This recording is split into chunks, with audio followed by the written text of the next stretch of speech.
got so much motherfucking design on right now.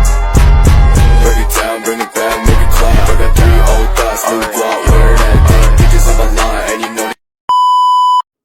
Assalamualaikum warahmatullahi wabarakatuh.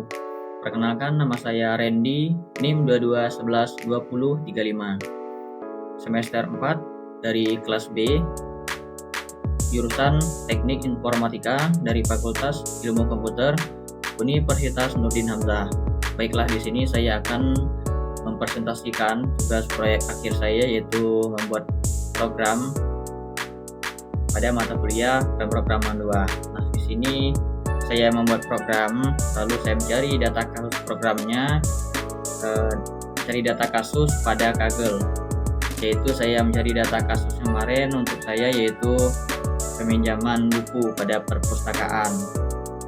Untuk menyelesaikan program kita ini, saya mengodingkan ataupun menginput datanya pada Python, yaitu kita buka Anaconda. Setelah kita buka Anaconda, pilih yang Jupyter Notebook.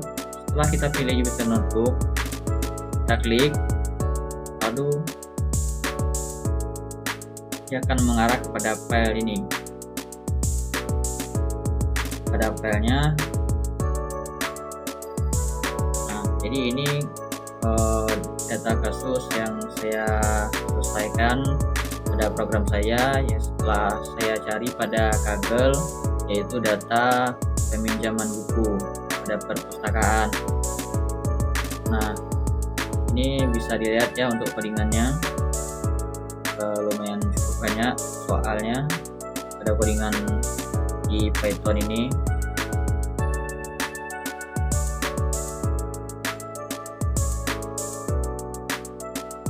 Nah, jadi di sini ada untuk yang pertamanya import pandas ASPD, import navi ASNP, mendefinisikan jalur file CSV.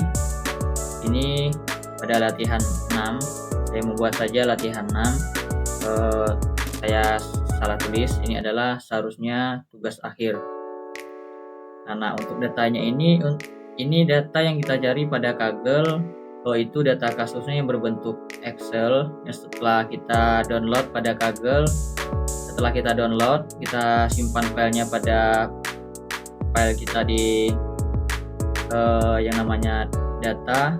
Nah, setelah kita simpan di data, lalu kita bukakan file data kasus tersebut, lalu kita klik kanan. Setelah kita klik kanan pada file tersebut, kita copy paste. Setelah kita copy paste, baru kita tampilkan datanya di sini.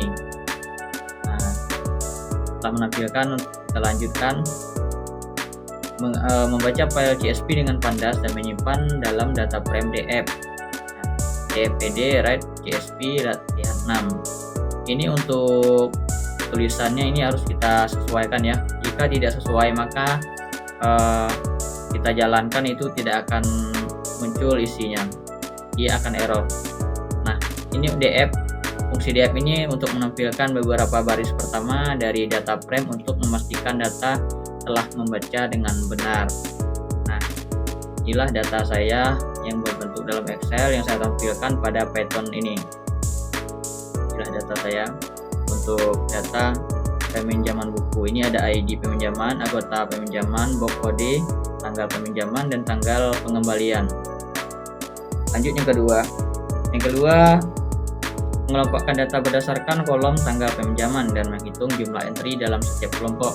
Yaitu saya memanggil data pada tabel kasus saya ini, saya memanggil yang namanya pada tanggal peminjaman. Maka yang akan muncul itu untuk outputnya ataupun isinya pada tabel ini tanggal peminjaman. Nah, ini dia untuk isinya pada tanggal peminjaman. Nah, lanjutnya untuk yang ketiga, yaitu mengelompokkan data berdasarkan kolom tanggal pengembalian dan menghitung jumlah entry dalam setiap kelompok. Jadi untuk selanjutnya ini saya memanggil yang namanya data ataupun dari tabel tanggal pengembalian. Maka yang akan muncul isinya pada tanggal pengembalian. Bisa dilihat ya perbedaan untuk isinya.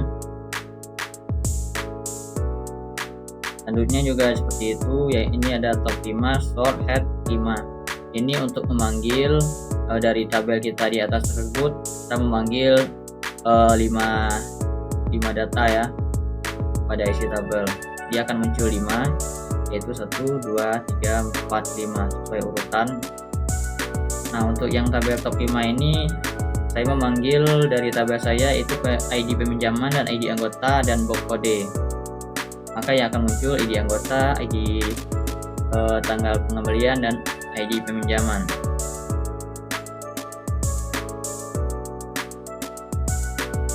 Nah, untuk yang ini data kita membuat lagi data baru. Kita memanggil ID anggota dan box kode. Ini data kasus kita yang di atas tadi kita kopikan, kita masukkan pada slide yang berikutnya ini. Ini untuk yang keduanya, yang ketiga, 4, 5-nya. Bisa dilihat ya pada isi codingannya ini. Itu kita mengcodingkan pada Python ini untuk huruf dan data-data yang ingin kita panggil itu harus sesuai namanya pada tabel ya, ataupun pada data kasus kita. Jika kita tidak sesuai namanya yang kita ketikkan ataupun kita tuliskan pada Python ini, maka dia tidak akan muncul isinya. Ini bisa dilihat ya teman-teman, untuk isi pada Python ini yang saya codingkan. Nah, ini yang setting ketiga yang saya bikin. Terusnya ini lumayan banyak yang saya bikin. Ini yang keempat, ini yang terakhir ya. Ini yang terakhir, saya ingin menampilkan ataupun membuat grafiknya yang saya panggil dari data saya, yaitu data kasus peminjaman buku pada perpustakaan. Di sini saya ingin menampilkan grafiknya berdasarkan isi pada tabel saya, yaitu di ID anggota.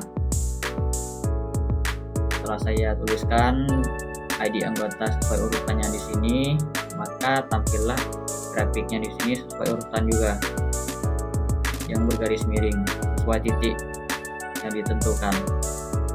Nah, ini berdasarkan ID anggota ya.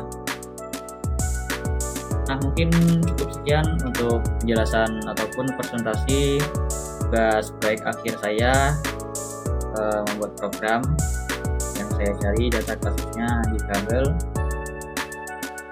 Ini tugas mata kuliah pemrograman 2. Mungkin cukup sekian penjelasannya. Jika ada kekurangan ataupun kesalahan dalam pengucapan di video ini, saya mohon maaf. Saya akhiri. Wassalamualaikum warahmatullahi wabarakatuh.